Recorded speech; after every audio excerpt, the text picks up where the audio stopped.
शिवाय दोस्तों, शिवलिंग पर चढ़ा हुआ जल पीने से कुछ ऐसी घटना घटित होगी जिसका अंदाज लगाना भी लगभग ना के बराबर है। गुरु परंपरा से प्राप्त जो ज्ञान हम आज आपको बताने जा रहे हैं वह सच्ची घटना पर आधारित है। अगर आप जानना चाहते हैं शिवलिंग पर चढ़ा हुआ जल पीने से क्या होता है तो वीडियो को अंत तक जरूर देखिएगा। आप भी हो जाएंगे हक्का भक्का भयंकर चमत्कार देख आपकी आंखें फटी की फटी रह जाएंगी। दोस्तों, शिवलिंग पर किस प्रकार से पानी चढ़ाया जाए और इसे किस प्रकार से पिया जाए, इसके पीने के फायदे, घर में छिड़कने के फायदे, घर में रखना के फायदे और इसके नियम एवं सावधानी के बारे में बताऊंगा। दोस्तों, यह जानकारी इतनी खूबसूरत है कि शायद ही कोई आपको बताया। आपके पास जितनी भी दौलत हो, ये जानकारी अपने के लिए उसे दौलत को लगा देना, फिर भी ये फ्री की जानकारी आपको कोई नहीं बताया। तो दोस्तों, विद्वेष पर सुनीता के 12वें अध्याय के 18वें श्लोक में बताया है कि जो जल शिवलिंग पर चढ़ाया जाता है उसे 3 बार थोड़ा थोड़ा करके पीना चाहिए और उसमें स्पष्ट लिखा है कि इससे शरीर की का एक बातचीत एवं मानसिक, ये तीनों प्रकार के रोगन से मुक्ति मिलती है। दोस्तों, आज मैं आप लोगों को शिवलिंग पर चढ़े हुए जल की संपूर्ण जानकारी बताऊंगा। आपने अक्सर देखा होगा यूट्यूब पर आचार्य प्रदीप मिश्रा जी भी कहते हैं कि एक लोटा जल हर समस्या का हाल, यानी एक लोटा जल और संपूर्ण फल। ऐसी कोई समस्या नहीं जो शिवलिंग पर चढ़ा जल ना कर सके। शिवलिंग पर चढ़ा जल स्वयं कल को भी रोक सकता है। शिवलिंग पर चढ़ा जल किसी का जीवन आश्चर्यजनक रूप से बादल सकता है और किसी के विनाश को भी रोक सकता है। दोस्तों, विज्ञान में भी जल तत्व को उत्तम तत्व कहा जाता है। इसलिए कई लोग कहते हैं ना कि जल है तो कल है, जल है तो जीवन का आधार है।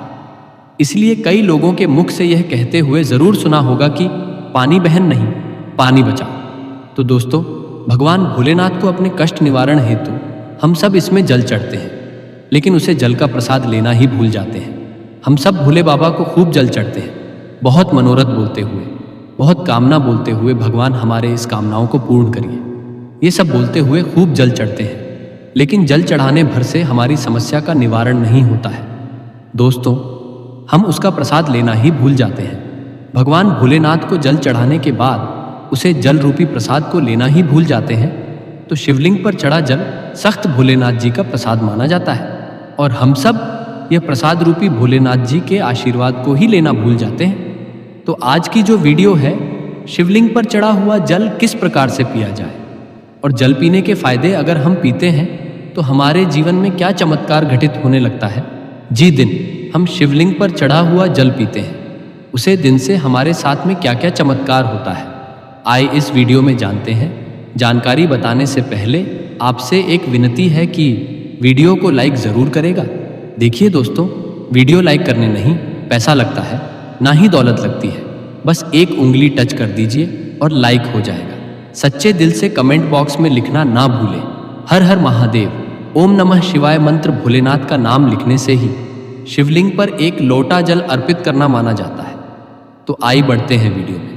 दोस्तों, सर्वप्रथम तो मैं आप लोगों को जल पीने के प्रयोग बताऊंगा, इसके बाद छिड़कने और रखना का प्रयोग बताऊंगा। आपको बता दें, शिवलिंग पर चढ़ा जल हमारे घर में भी पिया जाता है और भगवान शिवा की कृपा से आज हम संपूर्ण और धन से परिपूर्ण हैं, सभी बीमारियों से दूर रहते हैं। तो जल पीने का प्रयोग कुछ इस प्रकार से है। शिवलिंग पर चढ़े हुए जल को पीने से आरोग्य की प्रताप होती है। आरोग्य अर्थात आप बीमार नहीं पड़ने हैं। इसको पीने से काफ़ी लंबे समय तक बुखार नहीं आता। बुखार सीधे आता है तो 5 से 10 सालों के बाद आता है। जो लोग व्यू परिवर्तन होते ही, अर्थात जैसे ही मौसम में बदलाव आते हैं, तो बहुत सारे ऐसे लोग होते हैं जो कि निरंतर बीमार पड़ते हैं। तो उनके लिए रामबाण साबित होता है। शिवलिंग पर चढ़े हुए जल को आप पीते हैं तो हमेशा आरोग्य रहेंगे।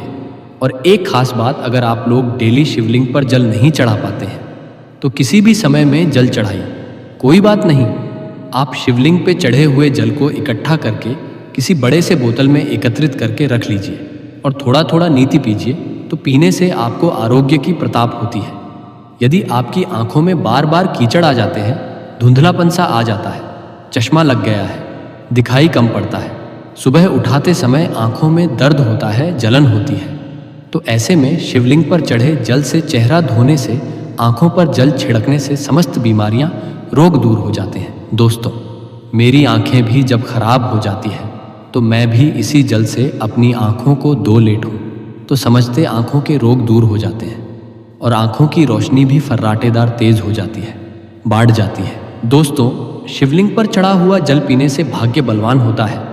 अर्थात अगर आपका दुर्भाग्य आपका पीछा नहीं छोड़ रहा है तो शिवलिंग पर चढ़ा हुआ जल पीजिए, आपका भाग्य बलवान होगा और आपका दुर्भाग्य आपसे कोसों दूर भागेगा।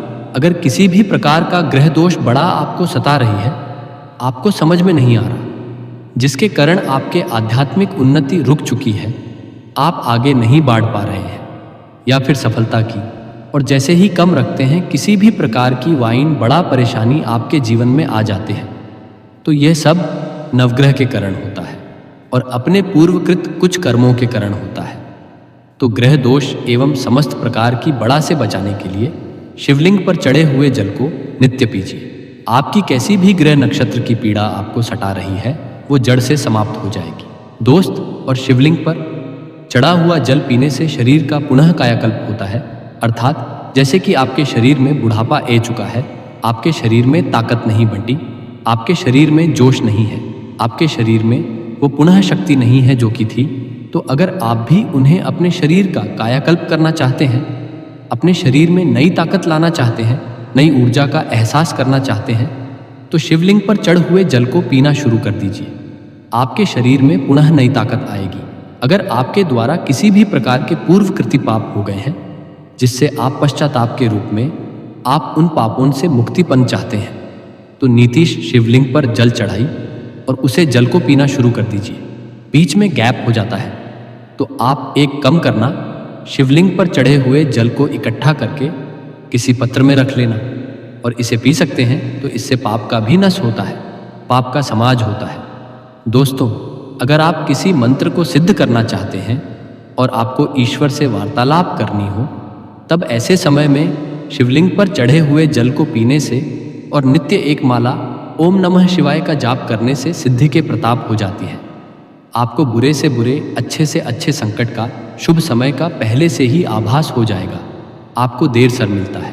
अब यह जानते हैं कि शिवलिंग पर चढ़े हुए जल को घर में छिड़कने से क्या होता है, ये जानना भी है। जरूरी तो शिवलिंग पर चढ़े हुए जल को घर में छिड़कते हैं तो घर से गरीबी, दर्द देता, दुख, दोष, शोक, इन सब का नष्ट होता है। लंबे समय से गरीबी से परेशान है, घर में दर्दिता छोड़ ही नहीं रही है, घर में दुख है, घर में शौक है, इन सब का नष्ट शिवलिंग पर चले हुए जल को घर में छिड़कने से हो जाता है। दोस्तों, अगर आप चाहते हैं कि आपके घर में स्थायी लक्ष्मी का वास हमेशा बना रहे, तो निटी पूजा करने के बाद घर में शिवलिंग पर चढ़े हुए जल का पानी जरूर छिड़के और इसी के साथ आपको धूप का धुआं जरूर दिखाना है, लोबान का धुआं दिखाना है, तो इससे आपके घर में स्थायी लक्ष्मी का वास हमेशा बना राहत है और अन्नपूर्णा का भंडार भारत राहत है। दोस्तों, शिवलिंग पर चढ़े हुए जल का पानी घर में छिड़कने से घर तीर्थ जैसा पवित्र हो जाता है। घर में रहने वाले सभी लोगों का जो आचार्य होता है, व्यवहार होता है, बहुत ही सुंदर होता है। सोने समझ सोने की क्षमता भी और लोगों की तुलना में 1000 गुना ज़्यादा वृद्धि होती है, बढ़नी जाती है और आपके घर में हमेशा एकता बनी रहती है। किसी भी प्रकार की लड़ाई झगड़ा आपके घर में कभी नहीं होता है। दोस्तों, मैं ईश्वर की सौगंध खाता हूँ, जो लोग जरा सा भी स्माइल फैमिली इस चैनल पर भरोसा रखते हैं, विश्वास रखते हैं, तो आप नीति शिवलिंग पर चढ़े हुए पानी का छिड़काव करें। आपके घर का वातावरण पवित्र रहेगा और शिवलिंग पर चढ़ा हुआ पानी जी घर में चढ़ा जाता है, वो घर तीर्थ जैसा हो जाता है। उसे घर में साक्षात लक्ष्मी नारायण वास करते हैं। समस्त तीर्थ एवं देवी देवतागण वहाँ पर वास करते हैं और आपके घर में सुख शांति का हमेशा वास बना रहता है। घर का वास्तु दोष समाप्त हो जाता है शिवलिंग पर चढ़े हुए जल को छिड़कने से। यदि अगर आपको लगता है कि आपके घर में धन नहीं रुकता है या फिर आपके घर में नाना प्रकार के भयंकर दोष, पितृदोष, नज़र दोष, शनि दोष, काल सर्प दोष, मंगल दोष होना शुरू हो चुके हैं, जैसे अचानक से घर में आज जाना, कई प्रकार की ऐसी जो क्रियाएं हैं जो घर में वास्तु दोष लगे के कारण होती हैं, तो घर में जितना जल्दी हो सके, चाहे कुछ भी हो जाए, आज लगे सारे उपाय को, तब आप बिना देरी करें शिवलिंग पर चढ़े हुए जल को छिड़कना शुरू कर दीजिए। घर के सारे वास्तु दोष अपने आप समाप्त हो जाएंगे। दोस्तों, ये सभी दोस्त घर में तब उत्पन्न होते हैं जब घर में कल का वास हो जाता है, और जो महाकाल का भक्ति हो तो कल भी उसका क्या करेगा। जी, घर में शिवलिंग पर चढ़ा जल का छिड़काव होता है, उसे घर से कल भी जान से तर कांपते हैं, उसमें प्रवेश भी नहीं करता, क्योंकि साक्षात उसे घर की रक्षा स्वयं शिवा के गण करते हैं। आपके घर की डोर और आपके जीवन की डोर शिवा के हाथों में ए जाती है। अब आप बस धन कमाई और पूजा भक्ति में ग जैन आपका बाल बांका भी नहीं होगा, बल्कि आपका कल्याण ही होगा।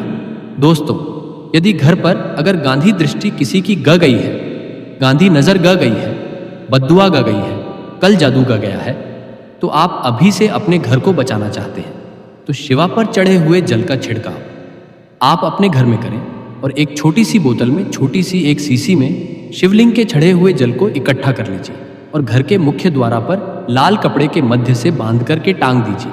तो आपके घर में किसी भी व्यक्ति को किसी की है बद दुआएं एवं बुरी नजर नहीं लगेगी। अब आइए इस वीडियो में जानते हैं कि शिवलिंग पर चढ़े हुए जल को घर में रखना से क्या क्या फायदा मिलता है।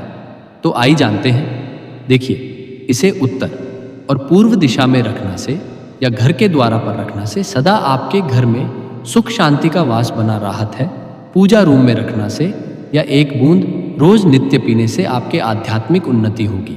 शिवलिंग पर चढ़ा पानी जमीन के अंदर, ध्यान से सुनिएगा, शिवलिंग पर चढ़ा पानी जमीन के अंदर चांदी के बेल पत्र के साथ दबाकर के एक तांबे के लौट में रखना से ऊपर से आप जो है सफ़ेद कलर के कपड़े से इन चीज़ों को बंध दीजिए और इसे 1 फीट अर्थात 1 हाथ के आसपास नीचे ढाबा करके रखते हैं तो आपके घर में की काल मृत्यु नहीं होगी। यदि कोई रोगी है तो उसे शिवलिंग पर चढ़े हुए जल से नहाने से, उनका नहाने वाला जो पानी है उसमें 2 बूंद डाल करके स्नान करने से उनको लाभ मिलेगा। कोढ़ भी धीरे धीरे खत्म हो जाएगा। अगर आपकी स्क्रीन से खाल छोटी है तो वो भी ठीक हो जाएगी। उनके रोग जल्दी ठीक हो जाएंगे, वो स्वस्थ हो जाएंगे। आइए इस वीडियो में जानते हैं कि शिवलिंग पर चढ़ा हुआ पानी कैसे इकट्ठा करें। तो शिवलिंग पर पानी डालते समय जलहरी, जिसे हम शिवलिंग का निकला भाग बोलते हैं, जिसे हम यानी भाग भी बोल सकते हैं, तो इसके नीचे जहाँ पर शिवलिंग के ऊपर में आप जल चढ़ते हैं उसका जो लास्ट चोर होता है, जिसे हम जलहरी बोलते हैं, तो उसकी नीचे में एक पत्र रख दीजिए। तांबे का पत्र रखना है और उसमें आपको शिवलिंग पर चढ़े हुए जल को इकट्ठी करना है और इसे शिवलिंग पर माथा टेकने के बाद ही, भोलेनाथ का स्मरण करने के बाद ही प्रसाद समझ करके इकट्ठा करके रखना है। तो ये होता है जल इकट्ठा करने का नियम। ये कुछ नियम के बड़े में जानते हैं। तो इस पानी पर किसी की छाया मत पड़ने देना। इस पानी पर, शिवलिंग पर रखा जो पानी है, इस पर किसी की छाया मत पड़ने देना। इसे हमेशा पूजा कक्षा में ही रखना, नहीं तो इसकी दिव्यता समाप्त होना शुरू हो जाती है और आप पवित्र अवस्था में, जैसे कि माता बहनों को मासिक धर्म होता है, तो आप पवित्र अवस्था में महिलाएं इसे न छुएं, बल्कि आप इसे किसी से मांग करके पी सकते हैं। दोस्तों, कुछ सावधानी भी है जरूरी। यदि आप मांस मछली खाता है तो इसे आपको नहीं पीना है। नहा धोकर आप कल के समय कला आदि करके भगवान शिवा से क्षमा मांगने के बाद आप इसे पी सकते हैं। अगर आपको जानकारी अच्छी लगी तो कमेंट बॉक्स में लिखे हर हर महादेव, ओम नमः शिवाय एक लाइक तो बनता है।